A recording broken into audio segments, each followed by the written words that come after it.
Bonjour à tous, aujourd'hui je vais vous parler de la saison 1 de Primal, la série animée de Genndy Tartakovsky. Pour ceux qui ne le connaissent pas encore, c'est l'homme derrière le laboratoire de Dexter, les Super Nanas, Clone Wars ou encore Samurai Jack pour ne citer que les plus connus. Dans cette nouvelle série d'animation sortie en 2019, il nous conte les aventures de Spear, un homme de Néandertal, et Fang, une femelle tyrannosaure, deux êtres que tout sépare mais qui finiront par s'entraider après l'extermination de leur famille par un groupe de tyrannosaures à cornes. Vous l'avez compris, Primal ne prétend pas suivre une quelconque réalité historique. L'action se déroule pendant une préhistoire anachronique, fictive donc, dans laquelle les humains à l'aube de l'évolution cohabitent avec les dinosaures qui eux sont sur la pente descendante. En voie d'extinction si vous préférez. Mais Primal c'est beaucoup plus qu'une simple fresque préhistorique, car comme son nom l'indique, la série vise très large et nous embarque en plein cœur d'un monde primitif, parfois gouverné par la magie, peuplé non seulement de dinosaures mais aussi de tout un tas de créatures cauchemardesques issus de la littérature d'horreur et du cinéma fantastique.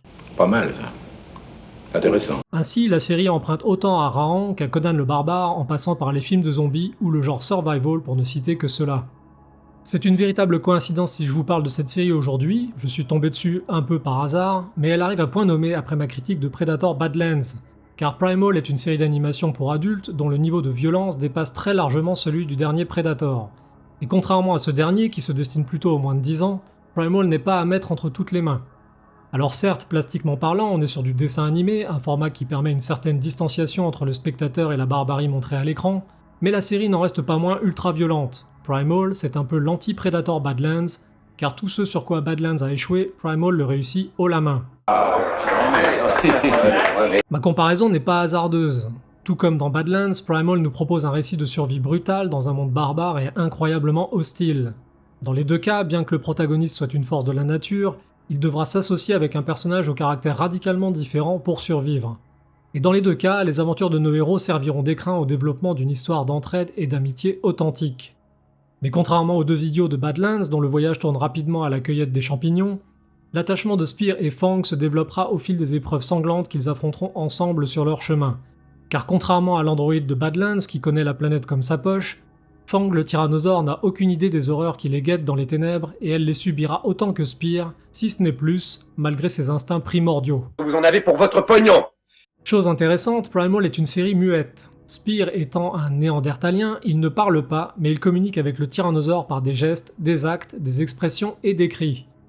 La relation homme-dinosaure est magnifiquement représentée et au fil des épisodes, l'homme et l'animal nous dévoilent toute une palette de nuances comportementales inattendues. J'attire votre attention sur le fait que le Predator lui non plus n'a jamais été un grand bavard avant que Disney ne mette le grappin dessus. Primal démontre donc, si ce n'était pas déjà évident, que l'on peut raconter une histoire sans aucune parole et faire passer un large éventail d'émotions au spectateur par les simples comportements et les expressions des personnages, que ce soit les froncements de sourcils de Spear ou la dilatation des pupilles du dinosaure par exemple. Tout comme Badlands, Primal nous plonge dans un monde dans lequel les affrontements sanguinaires sont légion, et ce n'est rien de dire qu'ils sont viscéraux et brutaux, voire même carrément vicieux. Le danger que courent en permanence nos héros est tel que l'immersion est totale. On a vraiment peur pour eux et le suspense est quasi permanent, tout au long de la vingtaine de minutes que compte chaque épisode. Un format court qui concentre l'essentiel sur l'action, tout en évitant les temps morts inutiles. Contrairement à Predator Badlands, il n'y a aucun sidekick idiot ou créature gnangnan pour venir faire retomber la tension et le sentiment d'urgence qui imprègne presque constamment cette première saison. Vous me rassurez. L'action est magnifiée par le style d'animation de Genndy Tartakovsky, bien connu pour ses designs minimalistes, son sens du découpage ultra percutant et son goût pour les scènes d'action spectaculaires, basées sur des plongées et autres contre-plongées. Et même si l'action prédomine dans la série, on s'émerveille aussi devant la beauté des paysages, dont les formes et la magnifique palette de couleurs rappellent les peintures de Frank Frazetta, Mobius ou encore Ralph Bakshi. Toute la poésie du monde de Conan le Barbare et des écrits de Robert Howard ressort dans les atmosphères de Primal, une série qui vous invite à un dépaysement total. Enfin, pour porter l'action, vous pouvez compter sur l'approche orchestrale sombre et agressive de Tyler Bates et Johan Higginbotham, dominée par des percussions ethniques et tribales pas si éloignées que ça du score d'Alan Silvestri sur le premier Predator. Bravo.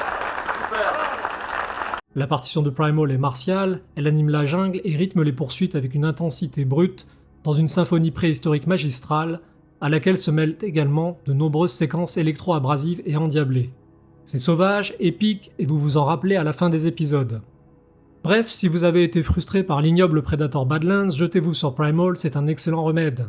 Brutale, intense, violente, héroïque, les qualificatifs me manquent pour vous convaincre de jeter un œil sur cette magnifique série animée, qui ne s'embarrasse pas de compromissions ridicules pour flatter le public le plus large, mais qui au contraire va jusqu'au bout de son idée, quitte à choquer parfois par son jusqu'au boutisme gore. Vous m'avez époustouflé. Et pour conclure, je vous mets au défi de trouver la moindre trace de wokisme là-dedans. Un vent de fraîcheur souffle, et finalement, on peut respirer un petit peu. Voilà, c'est tout pour aujourd'hui, et moi je vous dis à bientôt pour une nouvelle critique. J'aimerais tellement m'abonner à Cinéblast. Ouais, abonne-toi. C'est super.